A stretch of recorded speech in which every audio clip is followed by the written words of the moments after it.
The next speaker is Professor Manoj Jha. Professor Manoj Jha. शुक्रिया vice chairman साहब। कोई भाषण की शक्ल में नहीं है, एक शोक संतप्त गणतंत्र के एक अदना नागरिक समझिए या एक जनप्रतिनिधि समझिए, उसकी ओर से कुछ बातें कही जा रही हैं। और सबसे पहले माफीनामा उन तमाम लोगों को जिनकी मौत को भी हम एक्नॉलेज नहीं कर रहे हैं, जो हम जान ही रहे हैं कि वो मारे गए। तो ये माफीनामा सर सिर्फ मेरा नहीं है। मैं इसलिए ये बात कह रहा हूं कि मई के महीने में मैंने 6 आर्टिकल लिखे। संसद चल नहीं रही थी, कहां अपनी शिकायत ले जाते, किससे कहते। मुझे भाजपा के मित्रों ने, कई साथियों ने कॉल किया, बधाई दी। मैं उनका भी एहतराम करता हूं और कहता हूं कि ये भरोसा इस सदन का है कि हम सबको एक साझा माफीनामा उन लोगों के नाम भेजना चाहिए जिनकी लाशें गंगा में तैर रही थी। किसी ने कह दिया ये, किसी ने कह दिया वो। सर दूसरी चीज, मैंने कल सेक्रेटरी जनरल साहब से बात करने की कोशिश की, बाकी जगह भी। किसी 2 सत्र के बीच में सर 50 लोगों की ऑबिचुअरी आज तक कभी नहीं हुई संसदीय इतिहास में। राजीव सातव की उम्र थी जाने की इस दुनिया से। रघुनाथ महापात्रा जब मिलते थे गले लगाते थे, बोलते थे जय जगन्नाथ। अचानक में वो नहीं है। ये पीड़ा व्यक्तिगत है, आंकड़ा मैं नहीं कहना चाहता हूं, मेरा आंकड़ा, तुम्हारा आंकड़ा। अपनी पीड़ा में आंकड़ा ढूंढिए। एक व्यक्ति नहीं है इस देश में, इस सदन में, सदन के बाहर, उस सदन में जो ये कहे कि उसने किसी जानने वाले को ना खोया हो। सर पीड़ा कह सकता हूं। ऑक्सीजन के लिए लोग फोन करते थे, हम अरेंज नहीं कर पाते थे। लोग समझते हैं सांसद है, ऑक्सीजन पिछा देगा। 100 फोन में पूरे दिन में शाम को बैठ के देखते थे, सक्सेस रेट 2, सक्सेस रेट 3। हमको कौन सा आंकड़ा कोई बताएगा साहब? हमको नहीं, किसी आंकड़े की बात नहीं करनी है। हमें देखना है कि जो लोग गए वो जिंदा दस्तावेज छोड़ के गए हैं हमारे फेलियर का। मैं आपकी बात नहीं कर रहा हूं साहब। आप कहिएगा 70 साल में कुछ नहीं हुआ, मैं उसमें जाना ही नहीं चाहता। ये कलेक्टिव फेलियर है 47 से लेके अब तक की सारी सरकारों का। क्या बना दिया हमने?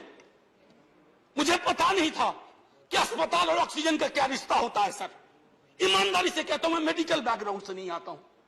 सुबह से लोगों को दिखता था ऑक्सीजन ऑक्सीजन, रेमडेसिविर। मैं तो दवाइयों के नाम तक शुरू में सर प्रोनाउंसिएशन चेक किए कि कैसे उच्चारण करूंगा।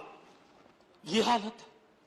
और तब हम आंकड़ों की बात कर रहे हैं, तब हम ये बात कर रहे हैं थैंक यू फलाना साहब, चिलाना साहब। सर मैं यहां से निकलता हूं, बहुत बड़ा विज्ञापन लगा हुआ है, मुफ्त वैक्सीन, मुफ्त राशन, मुफ्त इलाज। सर एक मिनट, मैंने किसी नहीं, please I don't want my time. मैं किसी दल की ओर से आज नहीं बोल रहा हूं। मैं दावे के साथ कहता हूं, मैं लाखों लोगों की ओर से बोल रहा हूं जो यहां बोलना चाहते हैं। अब मेरी बात सुनिए, आज शिकायत नहीं कर रहा हूं आपसे। ये वेलफेयर स्टेट है ना। एक साबुन की टिकिया अगर कोई गरीब गांव में खरीद रहा है ना सर, तो अडानी अंबानी के बराबर का करदाता है। आप उसको कह रहे हो मुफ्त वैक्सीन, मुफ्त इलाज, मुफ्त राशन। नहीं साहब, कुछ मुफ्त नहीं है, उसका स्टेट है। इस वेलफेयर स्टेट का कमिटमेंट है, उसको आप डिनाइग्रेट मत करिए, डेमोनाइज मत करिए, उसे बौना मत बनाइए। ये आग्रह है मेरा।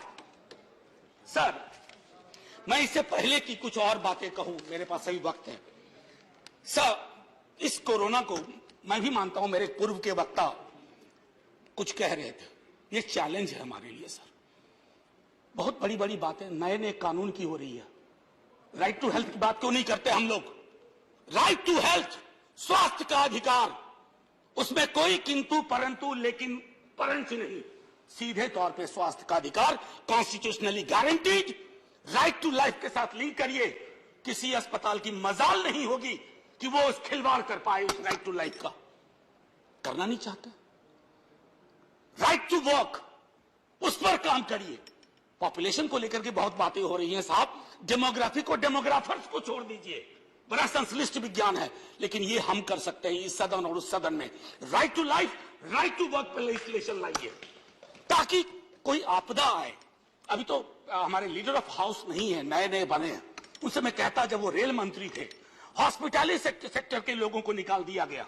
इसी कोरोना काल में मैंने लगातार आवाज उठाई, कोई सुनने वाला नहीं है सर, कोई नहीं सुन रहा। अगर आप सांसद की नहीं सुन रहे हैं तो जो छोटे अदना संविदा वाले नौकरी से निकाले गए उसकी कौन सुनेगा सर। एक और अद्भुत चीज हुई इसी कोरोना के दौरान, माननीय उपसभापति महोदय, जब हाहाकार मचा हुआ था हॉस्पिटल के लिए, आईसीयू बेड्स के लिए, दवाइयों के लिए, यह हाहाकार जब मचा हुआ था उस दौर में सर कई चीजें हुई, जिसमें से एक जो महत्वपूर्ण चीज मैं जिसका जिक्र करूंगा, उस हाहाकार में सरकारें, मैं सिर्फ केंद्र को नहीं कह रहा हूं, कई राज्य सरकारें भी नदारद थी।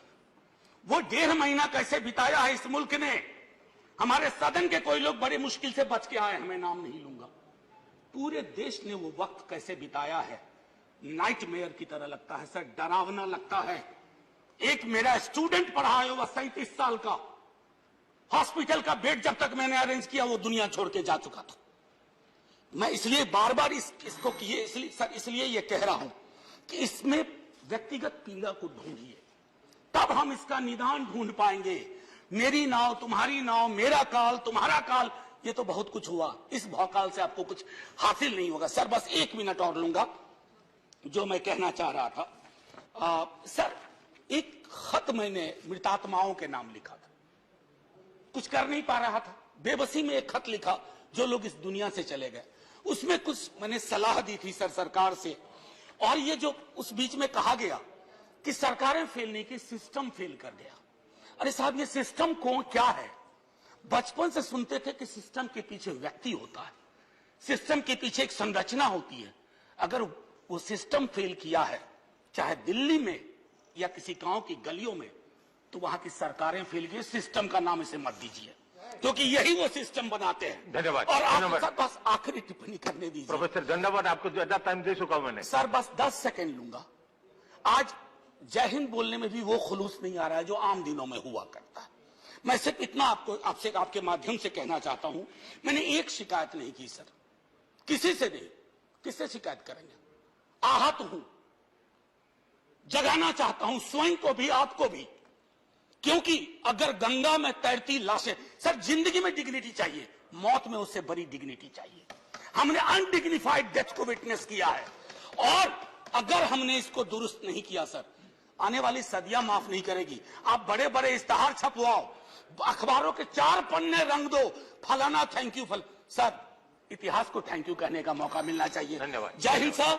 अगर मेरी बात से फिर भी किसी को कष्ट पहुंचाओ, मैं उन्हीं लाखों लोगों की धन्यवाद डेड बॉडी के बिहाफ पे आपसे माफी मांगता हूं। जय हिंद। धन्यवाद। Next speaker is Sanjay.